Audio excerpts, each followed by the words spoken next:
श्रीमन्नारायण नारायण नारायण। भज मन नारायण नारायण नारायण। भज मन नारायण नारायण नारायण। श्रीमन्नारायण नारायण नारायण। भज मन नारायण नारायण नारायण। श्रीमन्नारायण नारायण नारायण। भज मन नारायण नारायण नारायण।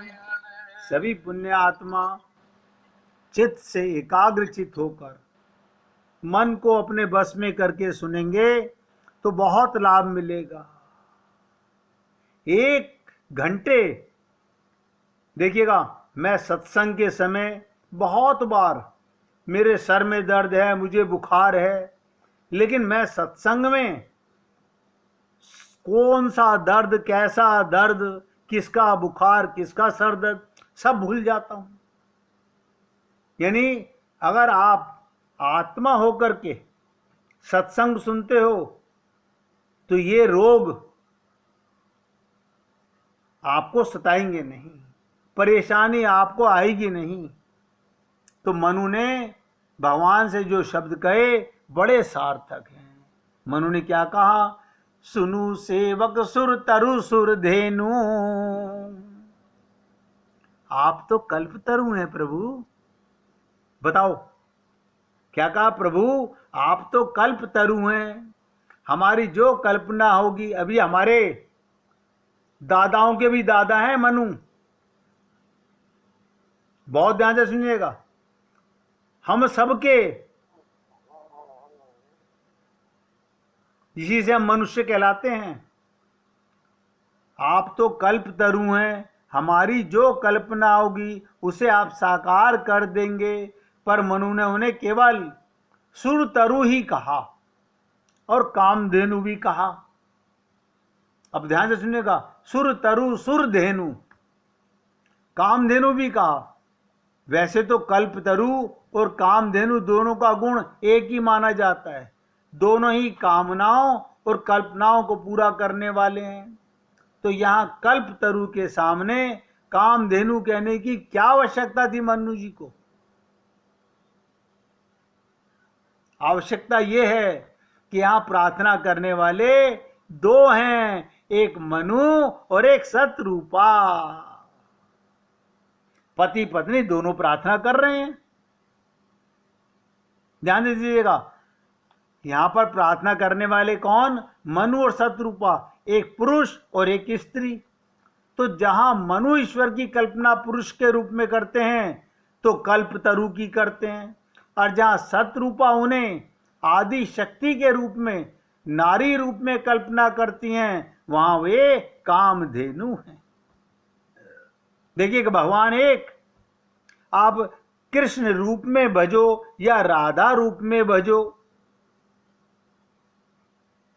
आप राम रूप में भजो या सीता रूप में भजो, आप लक्ष्मी रूप में भजो या लक्ष्मी नारायण विष्णु के रूप में भजो, ईश्वर पुरुष है या नारी? अब बताइएगा, भगवान पुरुष है या नारी है? भगवान तो एक है, वो 2 बन जाता है। आपके मन में खोपड़ी में आएगी भगवान पुरुष है कि नारी है, आप जो चाहे कल्पना कर लीजिए, उसे पूरा करना भगवान का स्वभाव है। इसलिए मनु बता देते हैं, हमें तो ऐसा ईश्वर चाहिए।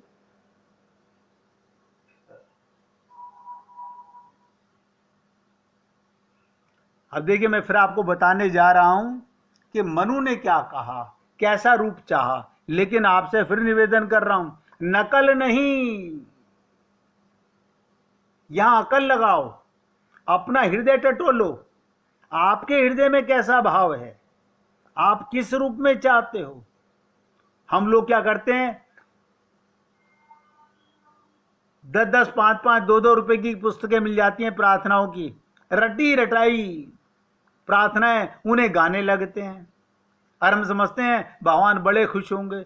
मैंने हजारों बार ये बात कही होगी, अरे भगवान तुम्हारा प्रेमी है या भगवान तुम्हारी प्रेमिका है, उसे लेटर, लव लेटर लिखोगे, प्रेम पत्र लिखोगे तो नकल करके लिखोगे कि तू अपना प्रेम पत्र दिखा मेरे को, तूने क्या लिखा था, कि मीरा ने किस भाव में बजा, तुलसीदास ने किस भाव में बजा,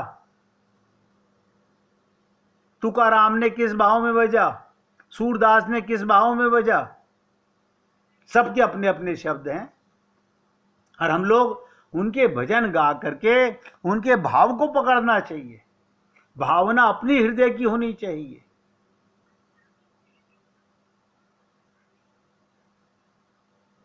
मनु ने क्या चाहा, रामचरितमानस में आया है, जो स्वरूप बस शिव मन वाही, जई कारण मुनि जतन कराही, जो भुसुंडी मन मानस हंसा, सगुन अगुन जई निगम प्रशंसा, देखई हम सो रूप भरी लोचन, कृपा करऊं प्रणत रति लोचन। जो स्वरूप शंकर के मन में बसा हुआ है, देखो प्रार्थना कर रहे हैं, भाई मैं नहीं बना पा रहा, शंकर भगवान के मन में जो स्वरूप है जिसे पाने के लिए मुनि, ऋषि मुनि प्रयास किया करते हैं। बताओ, जो काग भुसुंडी के मन रूपी सरोवर में विहार करने वाले हंस हैं। क्या मतलब, काग, देखो कमाल की चीज है, काग भुसुंडी के मन रूपी सरोवर में, अच्छा उसके मन में सरोवर भी है, आपके मन में नहीं है। अभी आप नदी के सामने गए, अभी मैं आपसे कहूं हर की पौड़ी का ध्यान कीजिए, पता ये कहां पर आ गई हर की पौड़ी आपके अंदर, गंगा बहती हुई आ गई या सूखी हुई आ गई? आपके मन में पूरी गंगा आ गई, पूरी यमुना आ गई, पूरा वृंदावन आ गया, जहां जहां आप गए सब आ गया।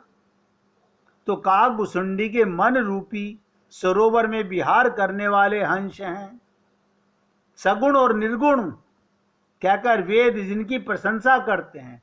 भगवान सगुण साकार भी हैं और निर्गुण निराकार भी हैं। तो भगवान से एक प्रार्थना करते हैं जो कि आप और हम लोग कभी नहीं समझ सके। हे शरणागत के दुख दूर करने वाले प्रभु, हे शरणागत के दुख दूर करने वाले प्रभु, कृपा कीजिए। अब हम शरणागत तो होते नहीं, मुख से बोल देते हैं शरणागत हैं हम तो, अरे कहने से शरणागति नहीं होती।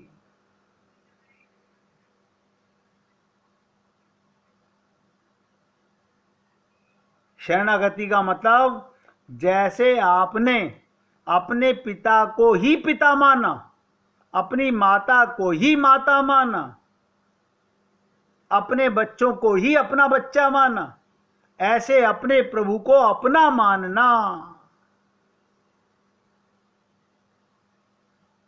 अब मुश्किल क्या है? नहीं, अब तो हम भगवान श्री कृष्ण को अपना मान लें, उनके तो करोड़ों भक्त हैं। अरे तुम्हें अपने से मतलब होना चाहिए।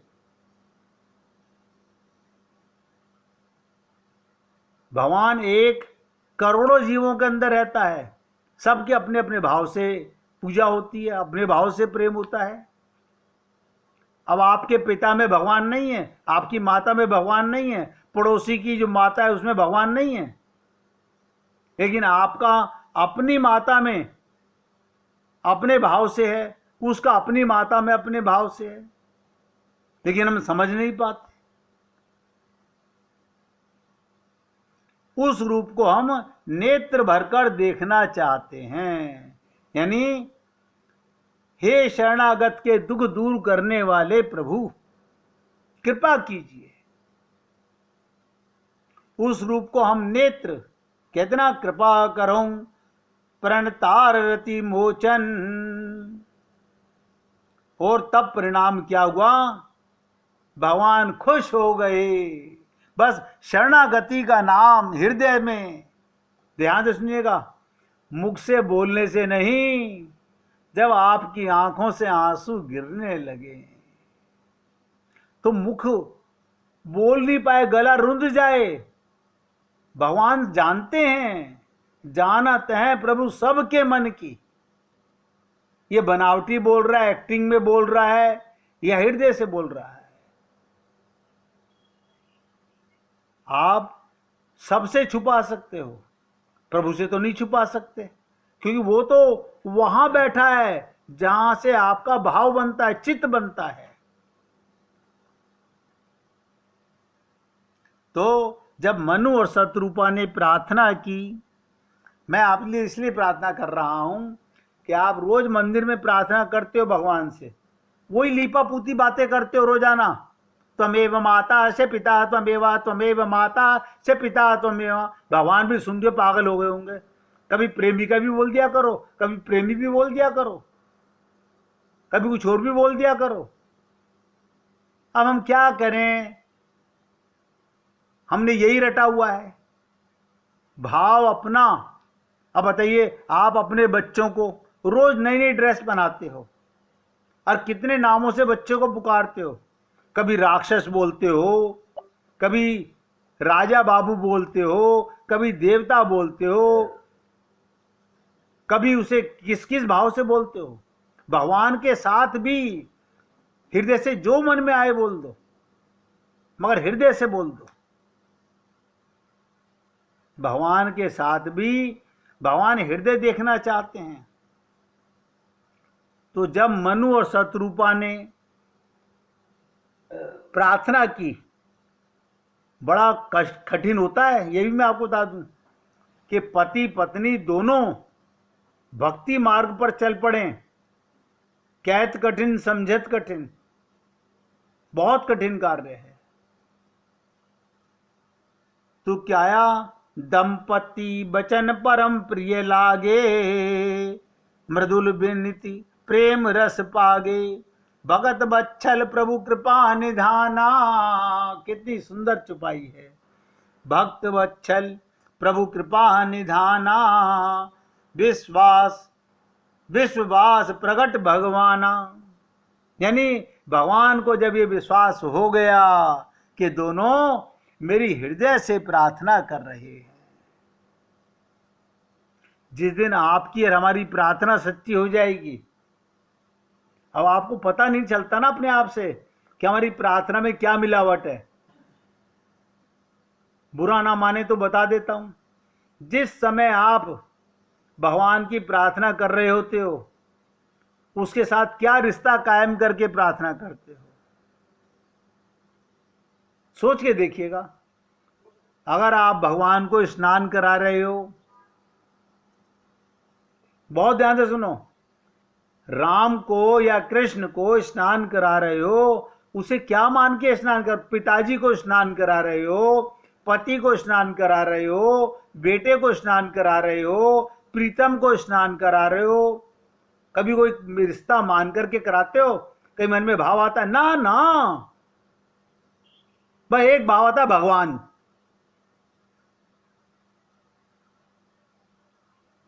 मतलब संबंध कोई नहीं भगवान के साथ में, हम भगवान के अंश हैं और उनसे संबंध नहीं है, उनके साथ ही कोई भाव नहीं है, उनके साथ में कोई प्रेम नहीं है।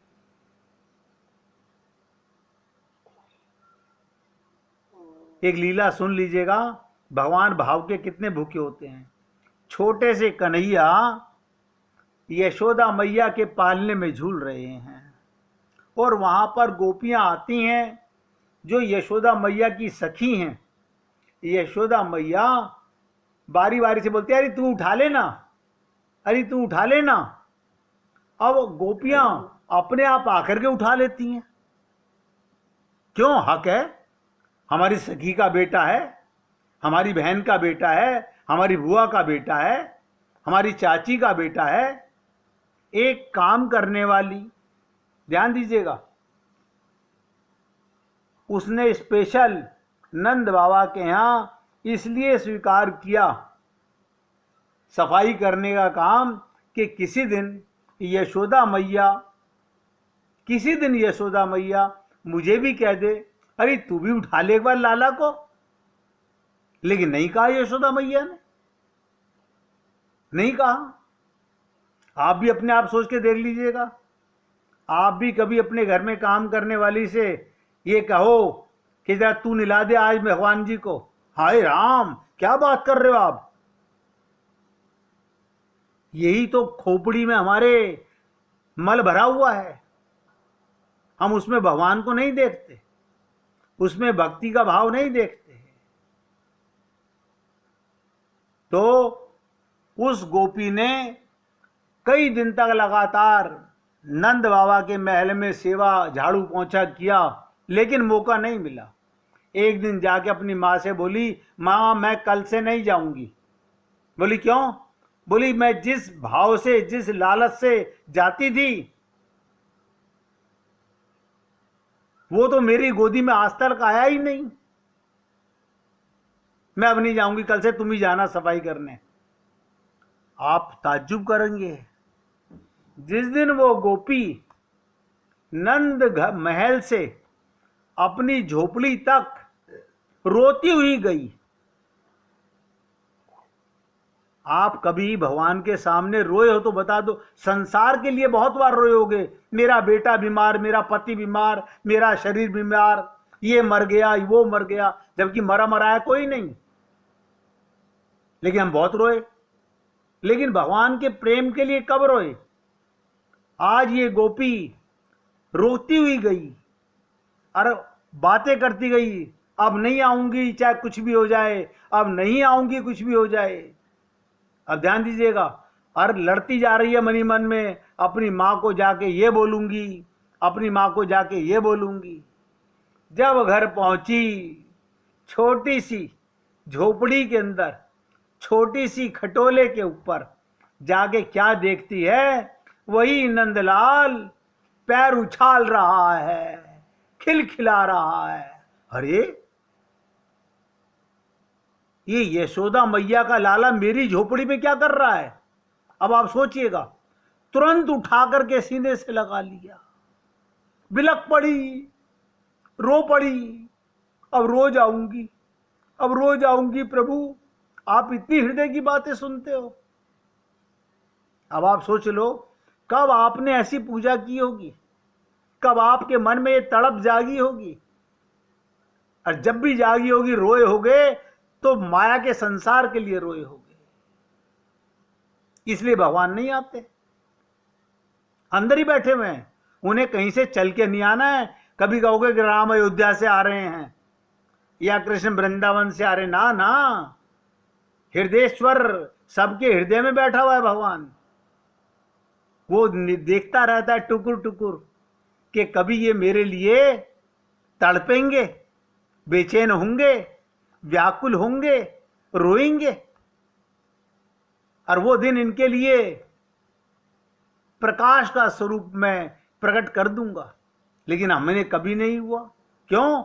हम माया का शरीर अपने को मानते हैं, माया के संसार में ममता करते हैं, माया के परिवार में मोह करते हैं।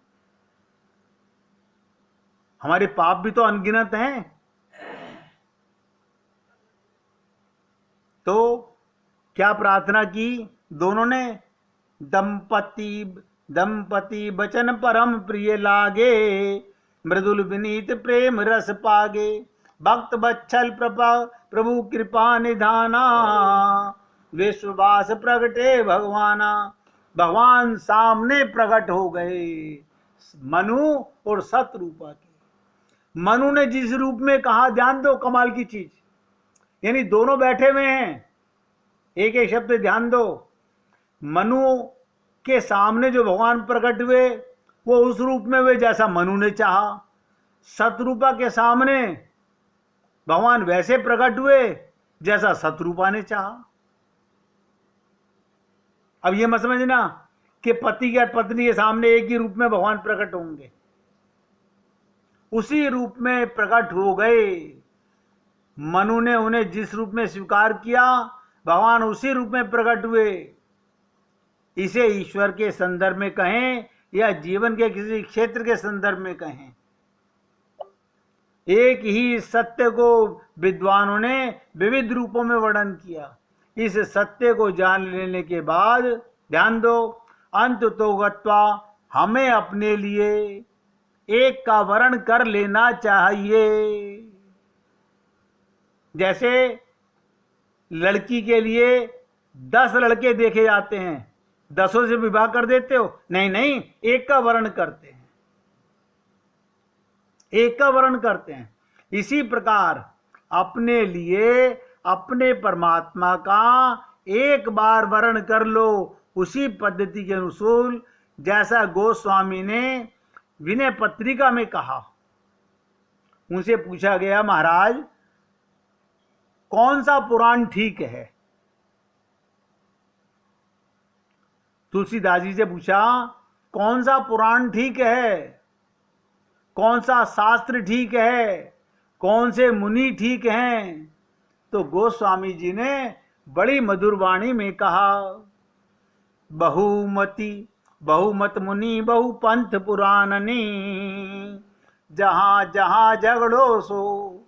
यदि सबकी बातों को पढ़ें, सारे वेदों को, सारे शास्त्रों को, सारे पुराणों को पढ़ें, तो ऐसा लगता है इनमें तो परस्पर बड़ा झगड़ा है। फिर क्या करें? क्या ये सब छोड़ दें? आप और हम लोग वेद शास्त्र पुराण पढ़ के समझ नहीं सकते। कभी प्रयत्न मत करना, वेद पुराण पढ़ के कुछ नहीं पल्ले पड़ने वाला।